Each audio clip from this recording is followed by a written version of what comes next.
Chris, turning to you, we speak a little bit about the research of how much time it costs practices to do this manual activity. One data point in there which I love is that in manual payment work can take 3 hours a week per employee. If you're not fast at maths, I wasn't, have to ask ChatGPT, that's 20 days of time across the year. So it's quite substantial. Can you talk a little bit about your experiences working with getting clients to adopt technology, maybe within Sage, but also the apps you work with as well?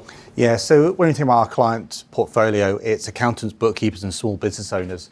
And adopting technology isn't just about saying you're going to be more efficient and save time. It's all about creating the capacity to be more operationally, let's say, strategic. It's all about thinking about the outcomes rather than actually the time saved in that moment. And also, it's not just driving the numbers in terms of what you can gain, it's actually showing what is possible, showing how easy it is to use these pieces of technology. And I think when you consider, let's say, the vast majority of accountants and bookkeepers, 84% of them are a single individual by themselves. They're running a busy practice.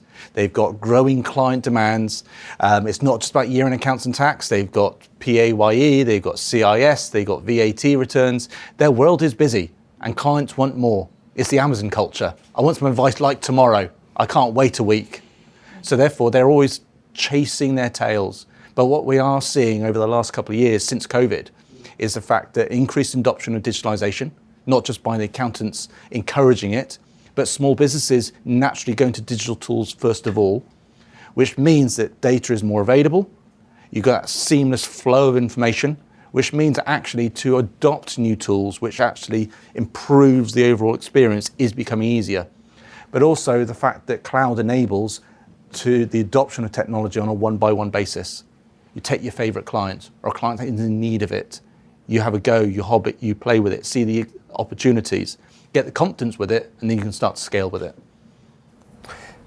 AI, help or hindrance? Depends on where you view and your understanding of it. AI is going to be transformative for the profession and small business owners. But the challenge with AI is creating that trust, that authenticity, that human approach to it, but also making sure you've got the data in the right pots. I think a lot of times we have data in different areas, different solutions, and for AI to be really powerful, provide those insights, those contextual insights, it's not just about having a conversation, it's being shown what you can do differently as a business. It's all about having the data in the right area, but also making sure it's well structured. But then again, AI is becoming so intelligent, it can create information and insights from unstructured information and identify those anomalies or those skews to actually give the right answers. Anyone else wanted to add on to that? Yeah, I mean, I think that undoubtedly it's going to be a help, but I just think the approach to it needs to be very considered.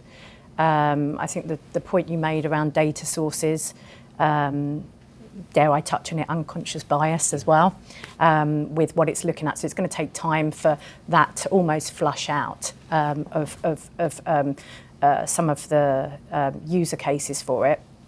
Interestingly, we run a more Kingston Smith and Enterprise series on Monday of this week, specifically around AI and management information. And whilst 70% of small business owners that contributed had said that their biggest challenge was manual processes, just over 50% of them were not aware whether they were using tools that had AI in them. So it still shows us that, you know, whilst we are leading and we're pushing ahead with it, that there's a big disconnect between what we're talking about and what business owners' experiences are. So I think there's quite a big gap to bridge there. Can I just touch on this? I'm an absolute AI nerd. I absolutely love it. I read about it every single day. I do training around it for accountants because I do think it's going to be a huge help. I think one thing we have to do is we kind of have to leave our egos at the door of, well, the firm down the road are using it and therefore I need to, and understand that this is a little bit different to maybe cloud adoption where you can catch up later on. We need to have a really good base, really good foundation level knowledge of AI before we start progressing. And one thing that I think is going to be a hindrance is people requesting tools that have AI built in, and it's exactly what you're just alluding to there, when actually they don't understand why they want AI built in, except the fact it's this famous buzzword.